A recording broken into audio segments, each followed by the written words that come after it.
So guys, what's up, welcome back to the channel, and here is the amazing video, amazing revision of the chapter General Clauses Act. So we are going to revise this chapter. Come on sir, let's start with the General Clauses Act 1897. First we will understand a little basics, okay? Then after that we will get into the sections. First it is important to have a little understanding of what this act is, right? The General Clauses Act 1897, which came into force on 11th of March 1897, right? So when it came to force on 11th of March 1897 sir, even before that there was a GCA. Yes, even before that there was a GCA that was GC 1887 and that came into force on 14th of January 1887, and even before that there was a GCA that was 1868 which came into force on 3rd of January 1868. Sir, why are you telling us all this? We are telling us all this because the GCA, first of all sir, tell me one thing, is this GCA okay? This was the GCA. Before this there was this GCA. Before this there was this GCA. But the question is, what is GCA? So sir, the GCA, the General Clauses Act, what does it do? It will do two things. I said, firstly it will tell the definitions, and secondly it will tell some general principles of whose interpretations. Firstly, what will it tell? Firstly it will tell the definitions, and secondly it will tell the general principles of interpretation. Meaning that the words which are not defined in any other act, you can take their meaning from GCA. And secondly, there are some provisions given in it regarding the principles of interpretation which will help us in interpreting some things. So sir, you said that this GC will tell the definitions and rules of interpretation. But it will help in the rules and interpretation of which act and which law. So I said it will be applicable on Central Act. It is not applicable on State Act. On whom will it be applicable? On Central Act. Keep this in mind that it will not be applicable on State Act. GCA will be applicable for the interpretations and the definitions of the Central Acts. So keep this in mind that on whom will it be applicable sir? It is going to be applied on Central Acts. Now comes the turn that sir, this GC which exists today, 1897, we will talk about which acts will it be applied on. So I said that whatever acts are passed by the Parliament, that is on and after 26th of January 1950, that is, all the acts passed on or after 26th of January 1950, GC will be applied on them. All the acts passed from 15th of August 1947 to 26th of January 1950, which we call Dominion Legislature, all the acts passed in the meantime will also be applied on them. And when we did not get independence before 15th of August 1947, the acts that were passed by the Governor-General in Council. So, it will also be applied on the acts passed by him. That is, GC came on 11th of March 1897. From there onwards, all the acts made till 15th of August 1947 will be subject to GCA. Then from there onwards, all the acts made till 26th of January 1950 by the Dominion Legislature will also be subject to GCA. Then all the acts made after 26th of January will also be subject to GCA. That is, if I say in simple words, all the acts made from 11th of March 1897 till date will be subject to GCA. But in between I divided the phases. I said some about Governor-General Council, then some about Dominion Legislature, and then some about Parliament. Now the point comes sir, there was GCA before 11th of March, 1897. GCA was in place before 1887, so it will not be applicable on the acts before 1868. But then this question also arises sir, you are saying that it will be applicable from 11th of March, 1897. So will this GCA not be applicable on the acts that came before the 11th of March 1897 and in between this period? So we said, it will be applicable, but it is partially applicable, and that is written in section number 4, and section number 4 is not in our syllabus. In section number 4, those words are given that the acts that were made in between this period, i.e. from 1868 to the 11th of March 1897. The acts that were made in this period, sir, for example, the Indian Contract Act 1872. Indian Contract Act 1872. Now will GCA 1897 be applicable on it or not? Write this in section 4. What does section 4 say? Section 4 says that we are telling you some words. Section 4 says that the acts which are made in the middle of this period, GCA will be applied on them. But GCA is applied partially. GCA will not be applied fully on them. That is, GCA is fully applied on the acts which are being made after 11th of March 1897. But GCA which is applied in the middle of this period will be applied partially. It will not be applied fully. So keep this applicability in mind. Sir, why GCA? You tell us why are we studying GCA? So what are its objects? Let me tell you, you think of one thing, if a word is written repeatedly in every act, we will define that word here. So should I say that the language of Central Acts will become short? Secondly, if we define a word in different acts, it is possible that its meaning is written differently in this act and differently in that act. So if we write it here, then that means if that word is not there in all the acts, and you have defined that word here. So we say what has come in the meaning of that word.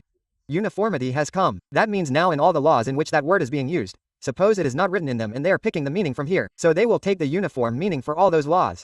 Then I said to state explicitly convenient rules for the interpretation. The third is its objective. It will also tell you the rules of interpretation. And the fourth thing is that it will provide you a guard against slips and oversides. Slips and oversides means that if while making an act you have missed writing some word, missed something, overlooked something, then in that case this act will work as a guard against that, it will protect you. If something is left out there, then if that word is added here, you can pick up its meaning from here. So these are the four objectives of the General Clause Act. Firstly, it will shorten the language of the rest of the acts. Secondly, it will bring uniformity in the meaning of expressions and words. Thirdly, it will provide you rules of interpretation. And fourthly, I said, if there are any slips and oversights, what will it do to guard against them? It will provide. Then I said, on what all will the General Clause Act be applicable? Again, I will tell you, it will apply to the acts made in 1956 or thereafter, on or after 1950, the 26th of January 1950.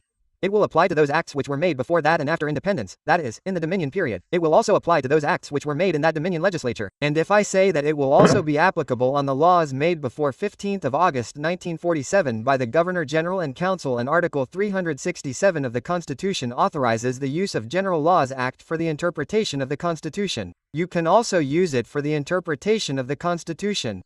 Now we come to the first section part. What have we been given in this chapter, sir? Some sections have been given and some definitions have been given. So I tell you to do one thing. This is not any categorization within the law. I have done this so that it becomes a little simpler for you. There are some general rules in sections 5 to 13. There is some power functions in 14 to 19. There is some order and rules in 20 to 24 and provisions related to all those. And then in the last you have to read the miscellaneous section. Okay? It is a small chapter. Okay, there are small sections. We will finish them quickly. And after that we will move on to the definitions. Some of the definitions are very important. Some are just okay. I mean, you should see that, yes. If you just glance at those definitions once, it will be fine. But it is important for you to read some definitions. Okay? First of all, let us go to the sections one by one. Sir, the first section we come to is section number 5. What does section number 5 say? Section number 5 says straight away that, sir, if there is any act, any central act that has been passed, if when will it come into force? See this, when will it come into force? I mean, sir, if the date is written in it that it will come into force from this day, then it will come into force from that day. But if the date is not written in it that from which day will it come into force? So the day it gets the assent of the President, i.e. the Parliament or the Governor-General and Council, it will come into force from that day. Sir, tell me, what are you saying? If there is a central act, it is written in the central act that it will come into force from this day, then it will come into force from that day. It will be effective from that day. But if it is not written in any central act that it will come into force from that day, then check which act it is. If it is an act after the 26th of January 1950, i.e. it is an act after its formation, when the Parliament is passing it, then the day the President gives his assent, it will come into force. And if it is an earlier act, then when the Governor-General and Council give their assent, it will come into force from that day. Then a case came, and in that case it was said, A.K. Roy versus Union of India, which said that, by you listen to us. If the government feels so, the government is empowered to bring the provisions of an act into force on a particular day, whenever it feels fit, then no court can compel the government by giving a command. The meaning of mandamus is command, that you bring it into force on a particular day. It means if the government feels that we are making this act, now the government wants it to come into force from this day, so the government is free to decide from the day it wants to bring it into force. The government will bring it in force from the day it feels fit. What can't the court do? It cannot compel. But then there was another case law related to this, Ultimates Green versus Union of India, in which it was said that the government cannot compel, but suppose that it has been a long time since it was made. A sufficient time has been passed and the act and provision have not yet come into force, so the court cannot compel you to bring it into force on that particular day. Okay, we are telling you that it should come into force on that particular day. This cannot happen. But questions can be asked from the government by filing a writ, and it can be said that you tell us from when you will operate it. When will it come into force? So this can be asked from them. Then there was another case law, State of Uttar Pradesh versus Mahesh Narayan. In that it was said that the Supreme Court said that the effective date of the rules will be when the rules will be published.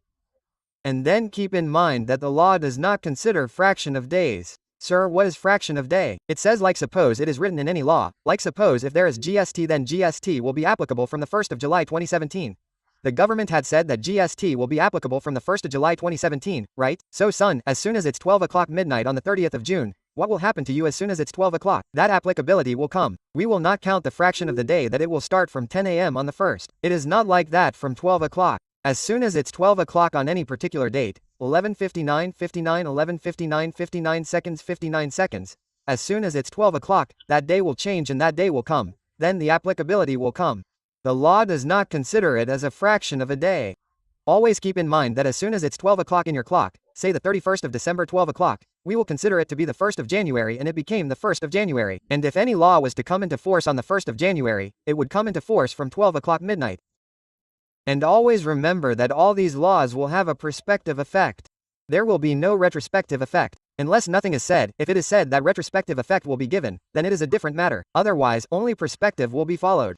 Then we come to section number 6. Very different section. Effect of repeal. Suppose, sir, if an act gets repealed, what will be its effect? Now, the first thing that comes to mind is what does repeal mean? There was a case law Navrangpura Gam Narmada Milk Trust versus Ramtuji Ramaji, and what was decided in this case law that what is the difference between deletion and repeal? So they said that repeal is complete obliteration of something. Complete obliteration. Keep this word in mind, okay? You have to keep this word in mind that, sir, when it is repealed, it is complete obliteration of the provision. What is complete obliteration? It means that we will wipe it out as if it never existed. When something is repealed, it is removed. So repeal means that we will assume that this thing never existed. It never existed. Companies Act 2013 repealed Companies Act 1956. So now we are following 2013. We are assuming that 1956 never existed. Deletion means that if any particular provision is deleted, then from the day it is deleted, its effect will stop. It means its effect will stop. So deletion means the thing will stop taking effect from the day when it is deleted. By the way, like the government brought a notification and said that it has been deleted. So from the day it was deleted, its effect stopped. But if I say repeal, then repeal means that you have completely overshadowed it, completely obliterated it, as if it never existed. So sir, what difference will it make if it is repealed? This difference will be made if it is repealed. They say if any central act or regulation made after the commencement of this act repeals any act. If any act is repealed, then the repeal will not affect 5 things. The repeal will never affect 5 things. I will explain it with examples. Understand my point easily. Understand 5 examples. First, sir, suppose there used to be an act called Workmen's Compensation Act 1923 in which it was written that if an employee does this, he will get this compensation, but if he does something wrong, then all these inquiries and investigations can start against him. Suppose that act gets repealed. Okay, that act gets repealed and a new one comes in its place. Employee Remuneration Act 2018. All these are hypothetical examples. Nothing is realistic, okay? Just understand that if a new act came in its place, Employee Remuneration Act 2013, then if a person's investigation was going on under this Workmen's Compensation Act 1923 and if this act gets repealed, now a new act has come in its place, then if that act gets repealed, then his investigation will also end. No. If any inquiry, litigation, remedy etc. which was going on under the old act, will continue. Repeal will not affect it.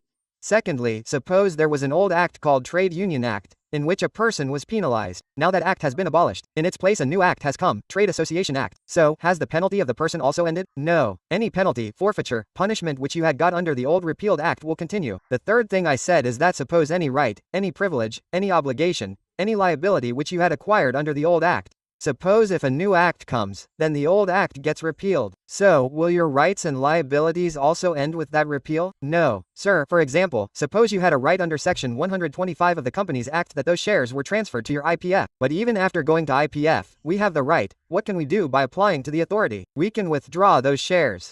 So suppose I had that right under Section 125 of the Companies Act. And now suppose the Companies Act 2013 itself has ended, and suppose the Companies Act 2020 has come, the Companies Act 2030 has come, the new act has come. So will my right also end? No. In the LLP Act 2008, some liability had come on the DP. Now suppose the LLP Act itself has ended, a new act has come in its place, late LLP Act 2026. Should I say that the liability of the DP will also end? No. Sir, the operations that were done according to the old act, any previous operation of annexation so repealed and anything duly done, they will also not be affected. For example, suppose in the Companies Act 2013, Section 177, i.e., the Audit Committee was formed and the work done by the Audit Committee by becoming the Audit Committee. Now, suppose if the Companies Act is repealed and a new Companies Act comes into force, then the work done by the Audit Committee, did it become null and void? Did it become void? Did it all end?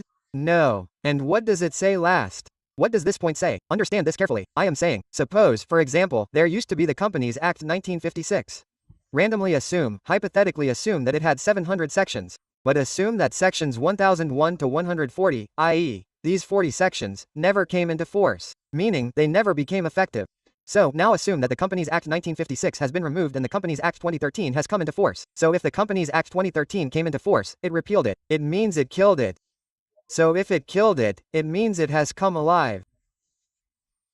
So, sir, if the Companies Act 2013 repeals 1956, then that does not mean that these sections have been revived. They will not come alive. Sir, why? What are you trying to say? Brother, the Companies Act 2013 abolished 1956. So you will say that it abolished 1956, right? But as long as 1956 was there, out of those 700 sections, these 40 sections did not exist. They had not come into force. That means, in a way, it abolished them but did not abolish them. Because out of 700 sections, 40 were not in force. So, it means that these did not end, they will come into force. This will not happen. You will not revive anything which was not into force. So 5 things repeal will never affect 5 things. First, you cannot revive something that was never in force. Things that were previously operated according to the old act will not be affected. Any right, privilege, obligation, liability that you had taken under the old act will not be affected. Any penalty, forfeiture, punishment that was imposed on you under the old act will continue. It will not be affected. Any inquiry, litigation, remedy that was imposed according to the old act will also continue. It will not be affected. Repeal will not affect these 5 things. There was a case law of Harendra Pal Singh. This was also decided in it. The Supreme Court said that whenever the act is repealed, it must be considered as if it had never existed. So complete obliteration means that it never existed. The object of repeal is to obliterate the act from the books except for the purposes as provided under Section 6. We will say that its name has been removed from the statutory book. We will remember it for these 5 things except these. Repeal will have no effect on these 5 things. And what did he say? In the Kolhapur cane sugar case law, it was decided that the provisions of repeal, the provisions of Section 6, are applicable on repeal. They are not applicable on omissions, and here we are talking about repeal of Central Act and Regulation. We are not talking about repeal of rule. Then came section number 6, a horrific language, absolutely foul language. Sir, I do not understand what is written. I will explain it in a simple way. Suppose I want to tell you that suppose it is the Companies Act 2013.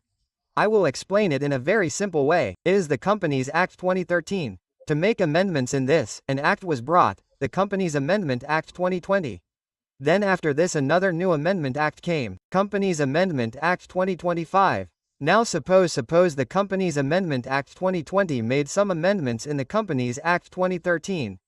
It did. Okay sir, then the Companies Amendment Act 2025 came, so the 2021 got repealed. So suppose there is such an act in front, please look at the screen in front of the screen. If such an act had made amendments in the Central Act and if this act gets repealed by any other act, then the amendments made in this act by this act will not be repealed. It's a simple thing brother, think about one thing. Companies Amendment Act 2020 made amendments in Companies Act 2013. So if this act gets repealed then that does not mean that the amendments made by it will also get repealed. And I can give one more example. There is Income Tax Act. Finance Act 2024 made some amendments in Income Tax Act 1961. It did. Next year Finance Act 2025 will come again. So when Finance Act 2025 came, this Finance Act got repealed. Now when this Finance Act got repealed, will the changes made by it in income tax be reversed? Will we remove those changes? No, right? Those changes will continue. Who has stopped them? This is what he is saying. Where is any Central Act, i.e. Companies Amendment Act 2022? I took some more examples. You can understand it like this, that the 25th Companies Amendment Act 2025 repeals any enactment by any Central Act. Which act was repealed? The 20th Companies Amendment Act 2000. The example I took just now. If the 25th Act comes and the 25th Act comes and repeals the 20th Act, by which any Central Act was amended, due to which this or that act got repealed, what did we do in any Central Act through the act that was repealed? We made an amendment.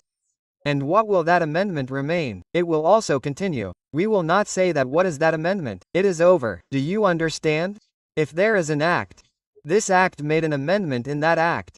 This act is now repealed by the new act.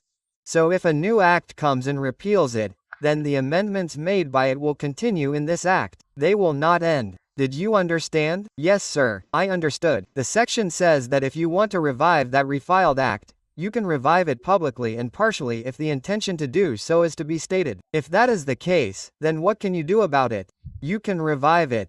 Then comes section number 8. I will explain this very easily. Very good questions can be made on this, and it is also important. What does section number 8 say? Listen, suppose there is an act. Suppose there is an income tax act. Somewhere in the income tax act, in some section, it is mentioned that you will have to follow so and so, as per section. Like, I will give an example first. Listen, in the Companies Act 2013, which you are reading now, there is a charitable company in section 8 of the act. Okay? Section A company. But in the old act of 1956, this was section 25 company. So, suppose even today, in some section of the Income Tax Act, it is mentioned that this is to be done as per section 25 company of 1956.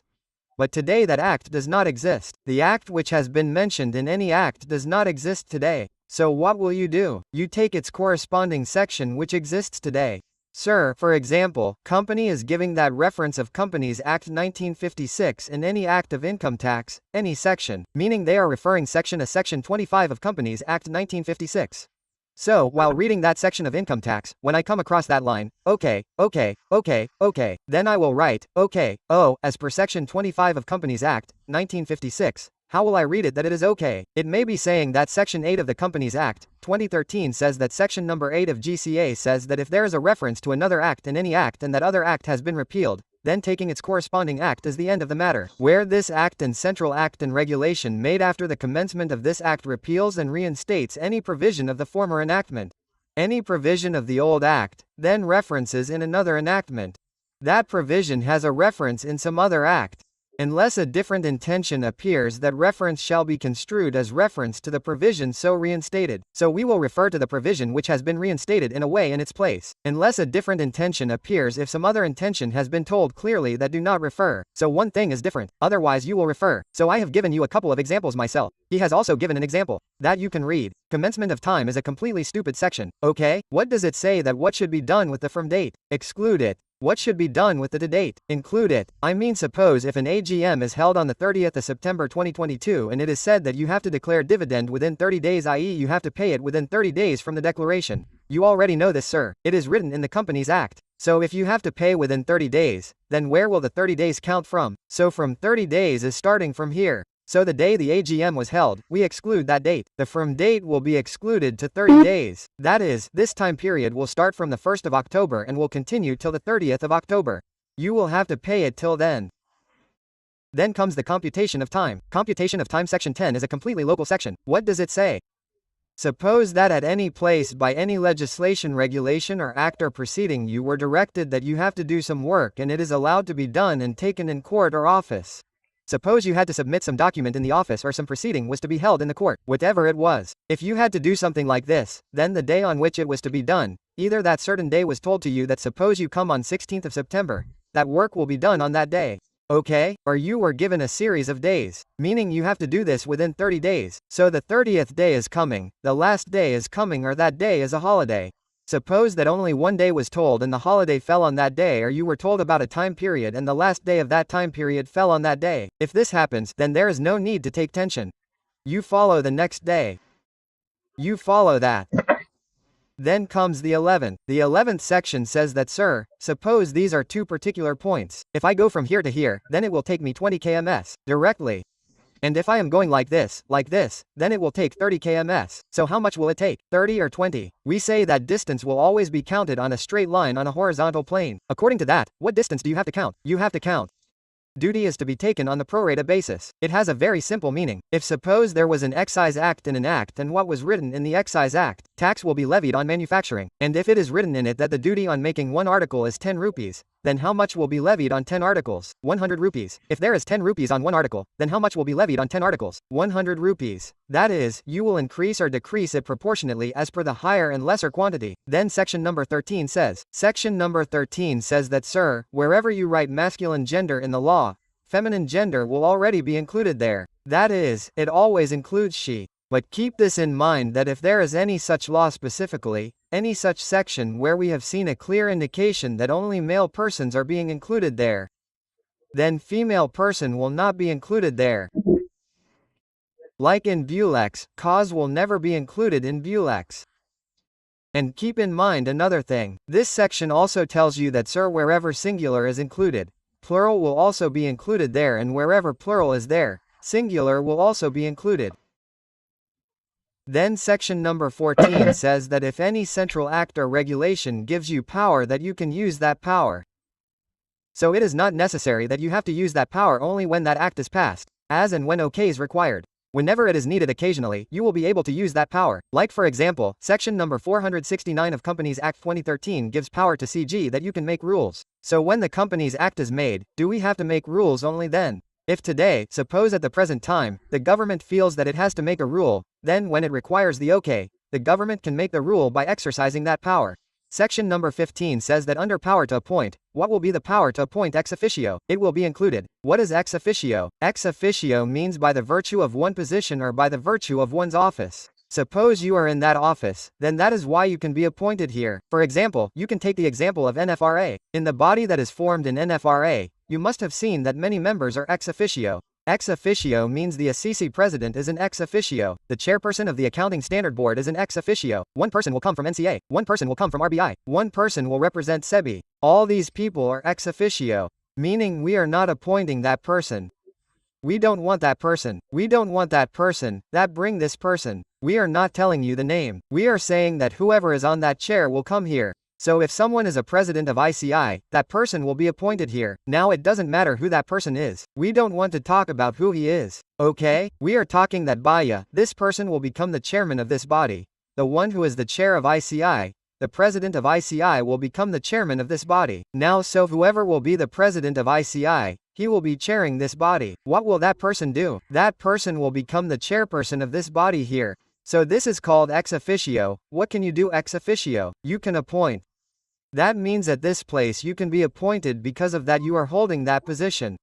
You are holding that position. That is why you have been brought to this position. Section number 16 says that if a power is given to a person somewhere to appoint someone, then keep in mind that there is also power to suspend and dismiss in it. If you can bring him, then you can also suspend and dismiss him.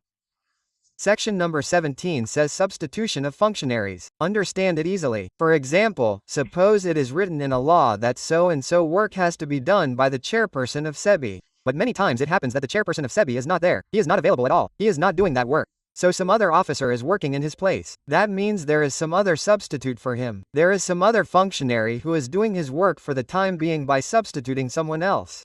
So it says that if any law is applicable on any main person, if it is applicable on any official title, then we will apply the same law on his substitute as well.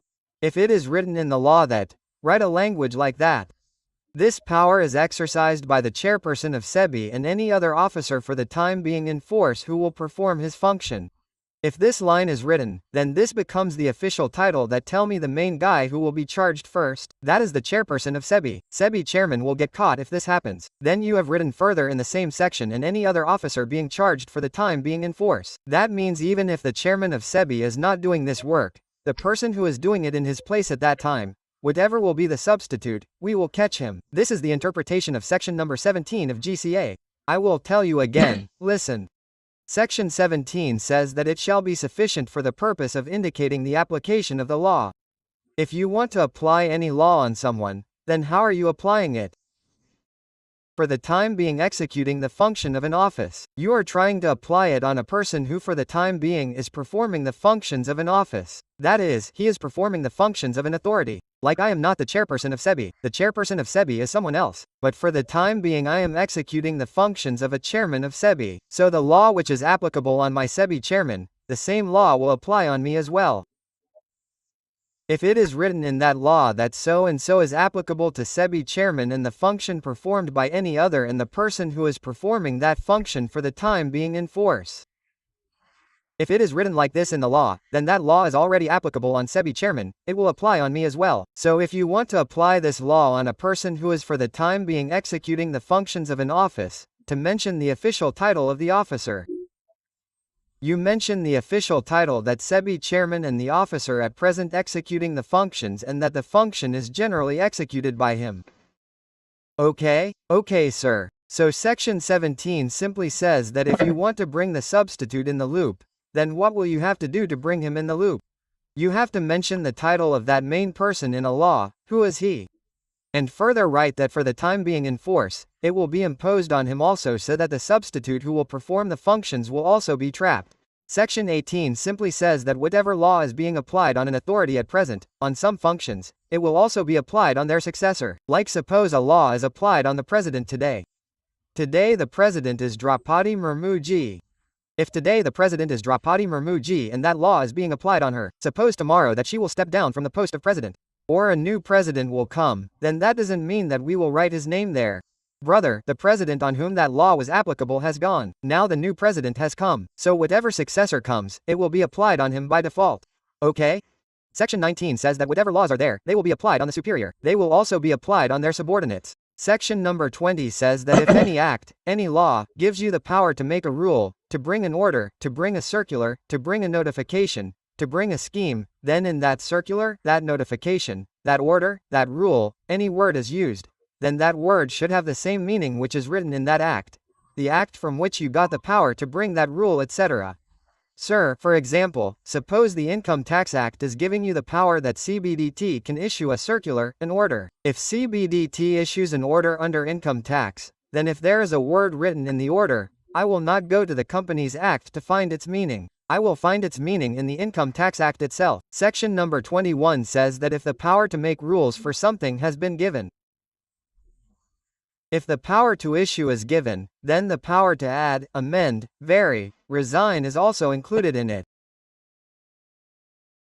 Section number 22 says listen to this carefully. What does section 22 say? Suppose that an act is giving you the power to make rules. But that act has not come into force yet, meaning that the act has not been made yet. It has not even been passed yet. It has been written in it that you can make this rule. So when can you make that rule? When that act is passed, then after it is passed you can make rules.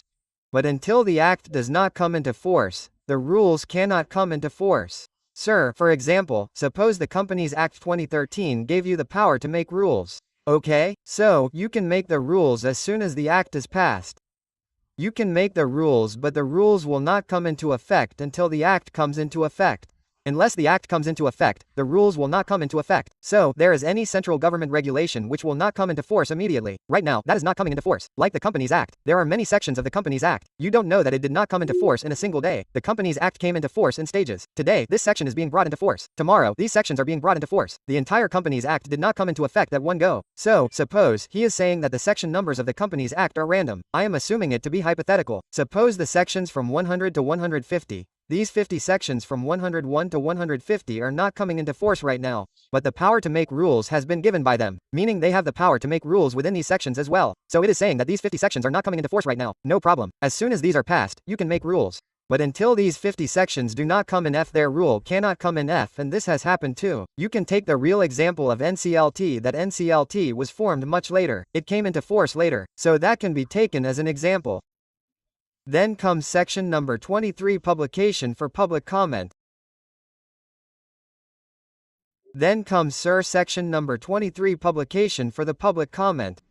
If any central act regulation gives you power to make rules by laws, then for that you will have to publish it in advance for those people who are going to be affected by it.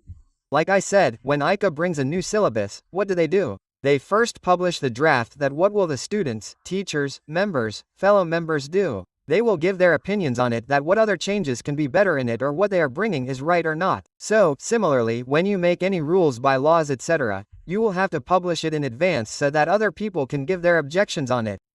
Whatever you want to publish, you can publish it in whatever manner you feel is right. That is up to the authority, the manner it deems fit. What do you do in that? Publish it, or if the government has prescribed it, then do it that way, and you specify the date in a notice by which you have to receive these objections etc. And one more thing, listen carefully to the authority which is making these rules etc. Many times it happens that for the rules that we are bringing, we have to take approval from some other authority. So, if the authority from which you have to take approval, suppose a rule is coming in the Companies Act, but approval has to be taken from SEBI, then the authority from which you have to take approval, that authority which is making the rule, that authority can ask for those objections from this authority that bring it. Show us those objections which you might have received when you published it. So see, the authority having power to make rules and by laws are to be made with the sanction and approval of another authority. If that work has to be done with the approval of some other authority, then that authority, that means the one whose approval is to be sought, shall consider any objection or suggestion which may be received by the authority having power to make rules. The authority which has the power to make rules can ask for objections from it, can say, show it to us. Only then we will give approval. We will not give approval like this. And after that, when you publish it in the official gazette, it will be considered that it is duly made. This will be the conclusive presumption that if the rules have been published in the official gazette, then we will assume that the proper procedure of making them has been followed, and any irregularity that was there in their publication, now you cannot question it. And here this point is the most important. It says assume that you have made the rules, everything was published. But before the final publication, suppose you made some amendments in it, made some changes. So brother, this is wrong, isn't it? You first published some more draft. Now you are making some more changes before the final one. So see if those changes are minor. They are ancillary, meaning related to that main matter. Not much has changed, friend. There have been some minor changes. If there have been some minor changes, then there is no problem. Then you do not need to publish the amended form again. The authority needs not to republish the rules in the amended form unless those changes are ancillary. But if those changes are very big, then you have to do it. Then after that comes section number 24. What section number 24 says is that, sir, any central act or regulation that was there has been repealed with or without modification unless it is otherwise expressly provided. If something like this has been said somewhere else, then it is a different thing. But if nothing contrary to this has been said, then the act that has been repealed, any appointment notification, any order, scheme, rule, etc., that was passed in the old act in the repealed act will continue to be in force. It will not end. It will continue, it will not be affected. Keep this in mind, okay? Unless otherwise expressly provided. If it has been said somewhere else that no, we will not follow this particular order now, then it will continue to be in force. It will not be affected now.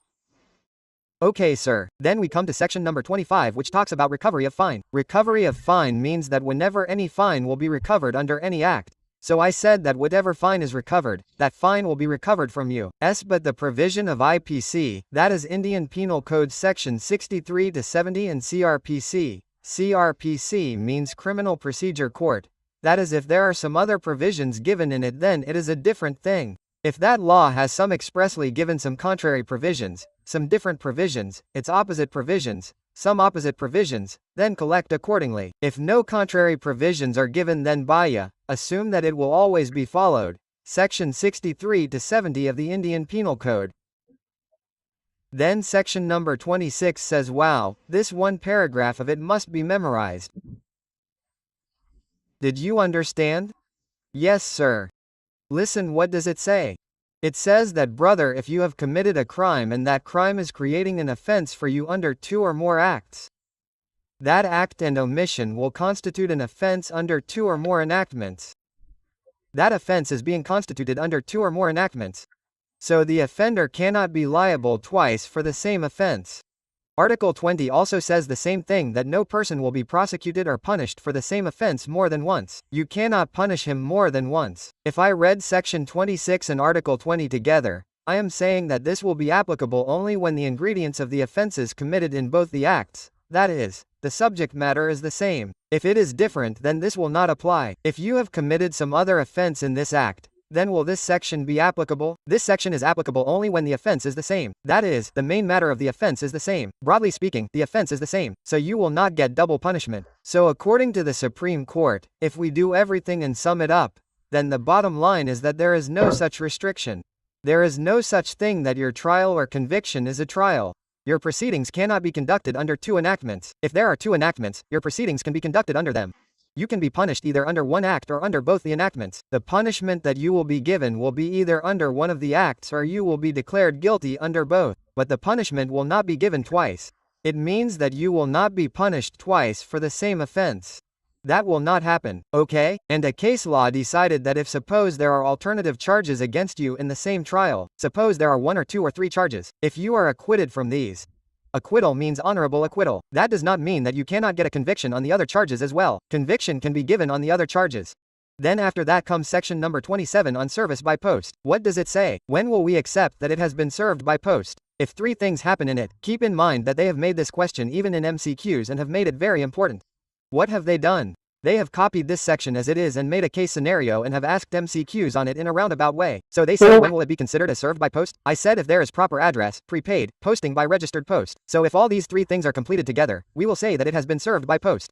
Keep one more thing in mind. A case law was decided. United Commercial Bank versus Bimson Makaja, in which it was decided that if a notice was required under the statement rules to be sent by registered post acknowledgement due and you, instead of registered post, you had to send it by acknowledgement due, but you sent it by registered post. The production of presumption regarding serving of notice under registered post under this section is neither tenable nor based upon sound exposition of law, then it will not be considered valid. When it was written that it has to be sent through registered post acknowledgement due, then send it through that. Another case was decided, Jagdish Singh versus Nathu Singh, in which it was decided that if a notice was sent to the landlord and the tenant refused it and sent it back, oh, he does not live here, he does not live here, and sent it back like this, then brother, we will consider that the notice was served. You will not say that he refused. In the Vandana Gulati case also, the same thing was decided.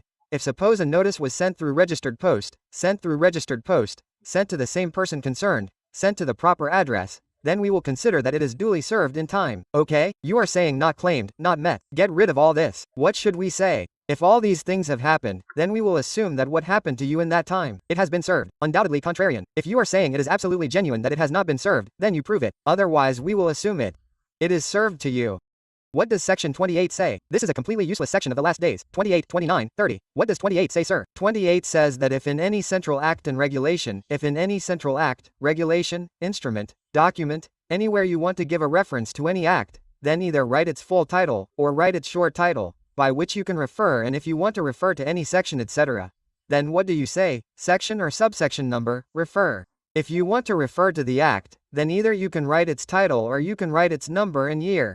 Number and year means which act is of which year. Like whenever you open any Bear Act, if you go and see the Bear Act, it is written on top that its name is written first. Then below it is written number 7 of 1996 for example. So number 7 of 1996 means that that act is the 7th act of 1996. That means other acts must have been passed in 1996.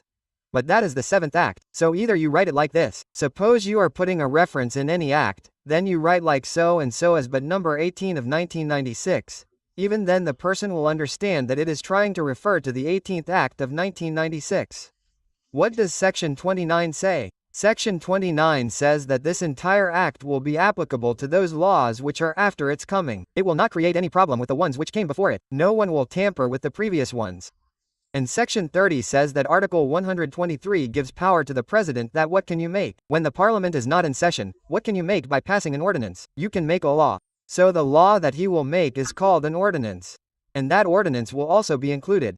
Wherever the word central act has been used in this entire act, assume that ordinance will be included in it. Except section 5, it will not be included in section 5. And the word act has been used in clauses 9, 13, 25, 40, 43, 53, 54 of section 3 of this act. So the word act has been used in that act and section 25 as well. Ordinance will be included in that as well. Okay? Okay, sir. Now we come to the part of the remaining definitions.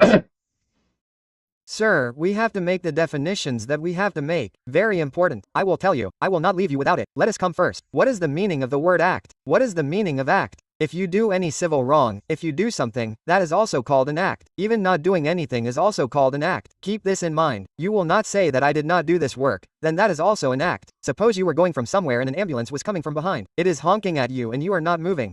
So what will you say tomorrow? You were told that you have done a civil wrong. You will say done. I have not done. I did not move at all. So this not moving was also an act of yours. So this not doing something was also doing something. So your act does not mean that it is always a positive act, only that you have done something. Not doing anything is also called your act. So what is the meaning of act? This act is not that kind of act. It is not a lawful act. This act means you have done something. You did some work. You did something. So this act refers to an offense, something civil wrong. You did something. It includes series of acts and which also includes illegal omission. Sir, an example is given in the example module. Suppose A caused the death of Z, it means that A killed Z, so now a series of acts are involved in it. First he kidnapped him, this is also an act. He killed him, this is also an act. And he did not give him food, this is also an act. Then after that they ask what is an affidavit. So let me tell you that the definition of affidavit, oath and swear is the same in GCA. The same definition is given for all three, of affidavit, swear and oath. But what does it mean? Listen. Affidavit means that someone is affirming something. He is making some declaration. I am telling you. I hereby solicitously confirm that whatever the facts are given by me are true and to the best of my knowledge are true and fair. According to me, that is absolutely correct. When someone gives such an affirmation declaration, what will we call it? That is an affidavit. When he is allowed to affirm and declare instead of swearing. Suppose he does not want to swear. He has some sentiments, community sentiments, religious sentiments. That person does not want to swear. So instead of swearing, if the law allows that he affirms and declares so, then that affirmation, that declaration will be called as affidavit. Then we talk about who is the central government. Sir, if I say that central government means the story after the parliament, then the president is the central government. And if it is the story before the parliament, then the central governor general in council is the president. What does commencement mean, sir? Commencement means that from the day the act or regulation came into force, we call it commencement. Now understand one thing, this is important. There is a case law here, State of Osa versus Chandrasekhar Singh Boy. What was decided in it that if a law is operating in the constitutional sense, but in fact it is not operating now, such an act has no validity. That means its operation in fact, in the factual situation is important. As long as it has come in the operational sense, nobody matters, it is operating in the constitutional sense. Until it does not operate in fact, what will we not call it? We will not call it valid in force. In a way, then after that, we talk about what is the meaning of document. So I said what will document include in document? Any matter written, expressed and described upon any substance. Write it on any substance, write it on paper, write it on wood, write it on stone, write it on wall.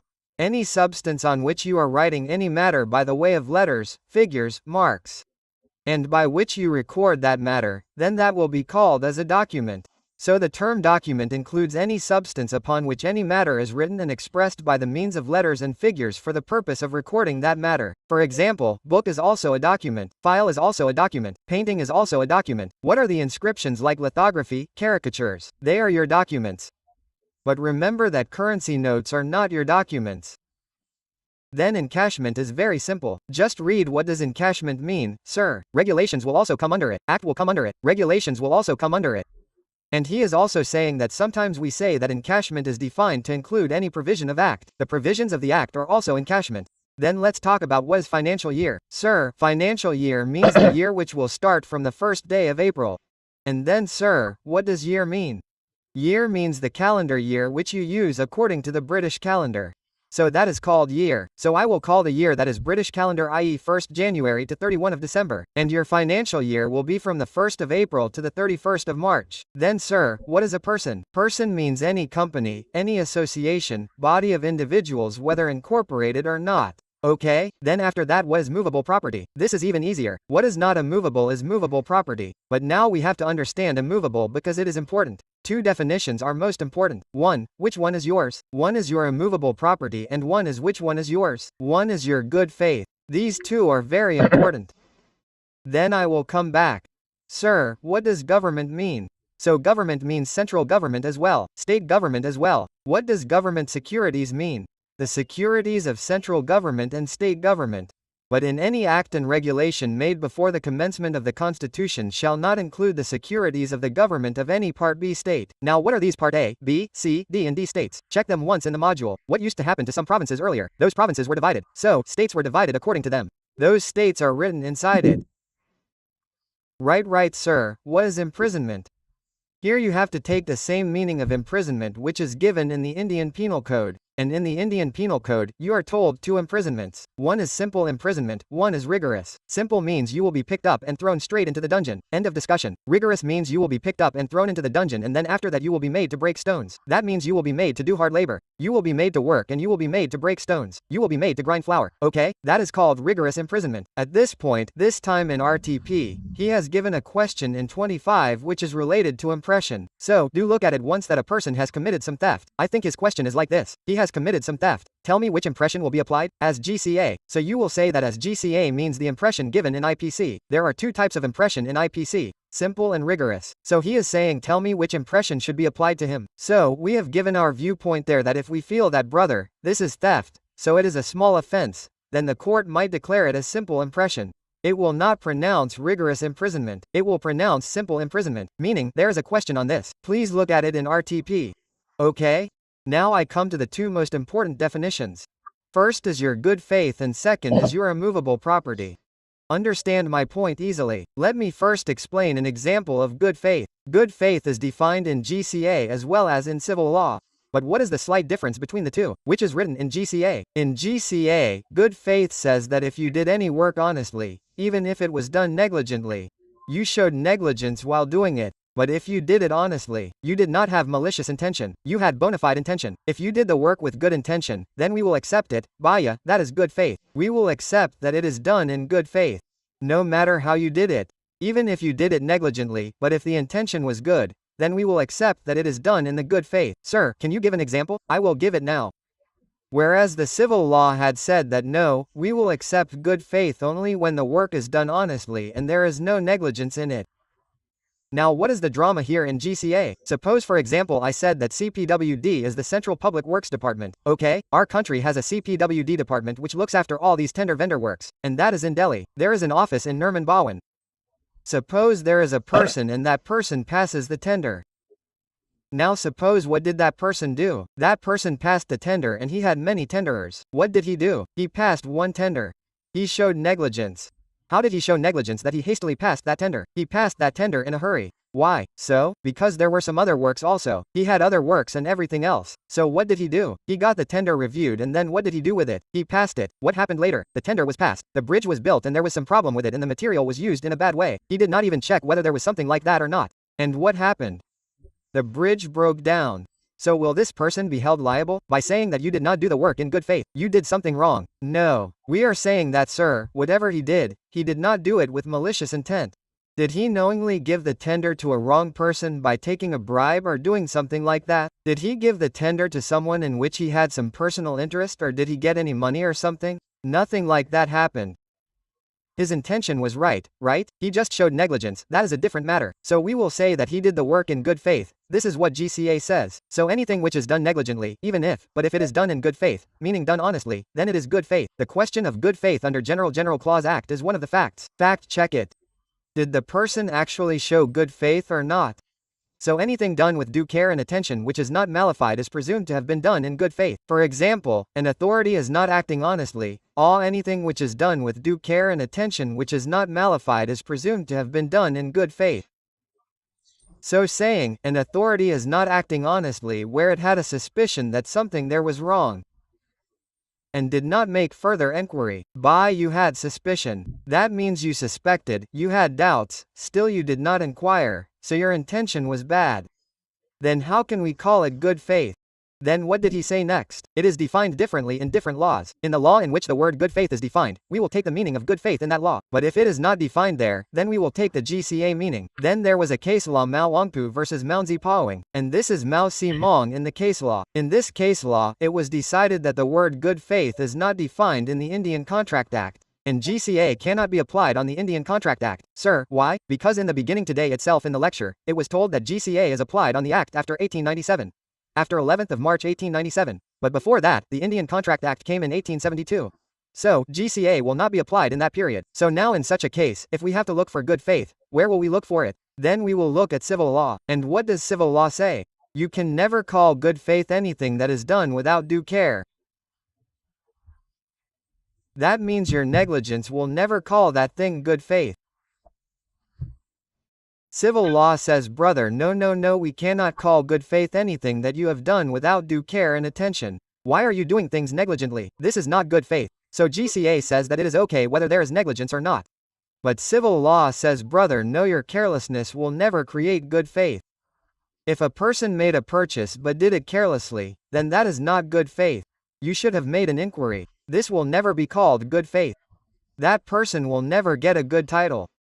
Then after this we come to the last definition. That is immovable property. Sir, what all will come under immovable property? I said, firstly land will come. Secondly, the benefits arising out of that land will also come. For example, if you are getting any rights from that land, then what will be your rights? It will be immovable property. Anything which is attached to the earth means that you have mounted a building, you have made a platform. What will that also be considered as yours? It will be considered as immovable property. And the something which is attached to the earth, if you have permanently fastened something on it, that means you have tightened something, you have fixed something. then that too will be considered as a movable property. So land will be considered as a movable property. Benefits arising out of land will be considered as a movable property. Anything which is permanently attached to the earth will be considered as a movable property, and anything permanently attached to the earth. That is, if I said that there is a building and I get a tower installed on the terrace above the building, then that tower will also be considered a movable property.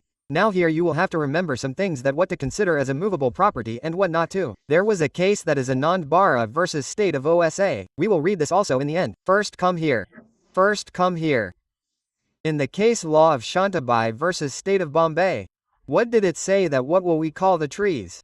A movable property because they are always attached to the earth. Keep one thing in mind, an agreement to conserve forest produce like tandu leaf timber, bamboo shoots, soil for making brick, the right to build and occupy the land. Now in this module they have written that this will also be considered as a movable property. But one such question has come in which he has asked about timber, that if he is selling timber, then selling timber is called as movable property. He has not considered it as a movable property. So when GCA will ask questions, I will get that question asked in it, that what is the timber being considered as movable property. Okay sir, if you give someone the right to access, that means suppose this is my land and there is a way to exit from my land. I am giving the right to access to the person in front. You can also go from here. That right is mine, but I am giving that right to him. So in a way, that will also be considered as a movable property. But keep in mind the right to drain of water. Water is flowing out. Access to water is the right. The right to rain the water, that the drainage of water can happen from here. That will not be considered as a movable property.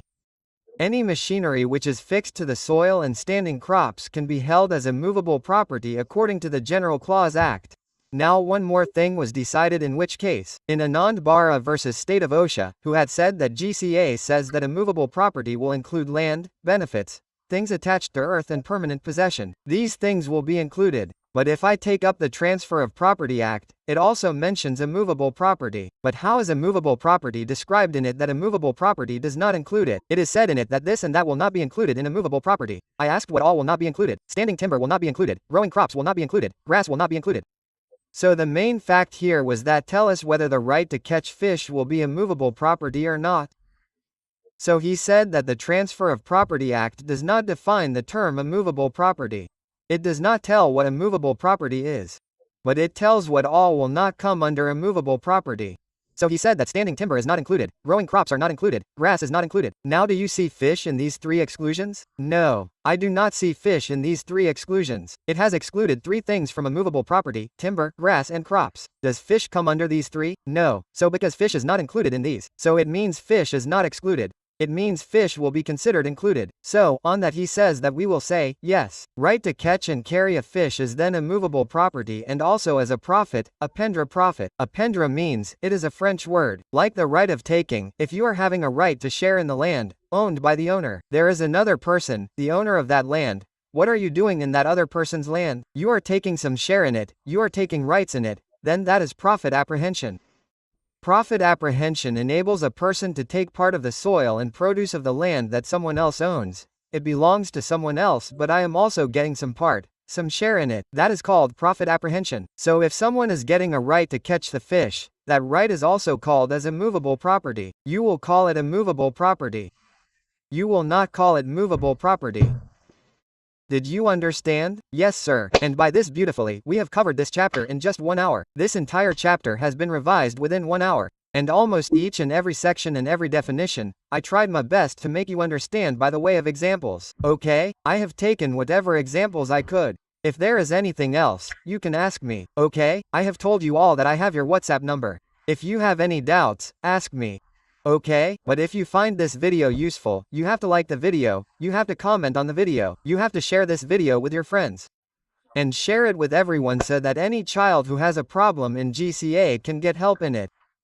Right? So for a long time it was like this, sir, revision of GCA, all chapters have been uploaded, revision of GCA has not been uploaded. So GCA is altogether revised, okay? Now you should revise it properly. This is all for today. Thank you so much. Take care, tata, bye bye. And keep working very, very hard, as someone somewhere is waiting for success. Thank you so much. Take care, tata, bye bye.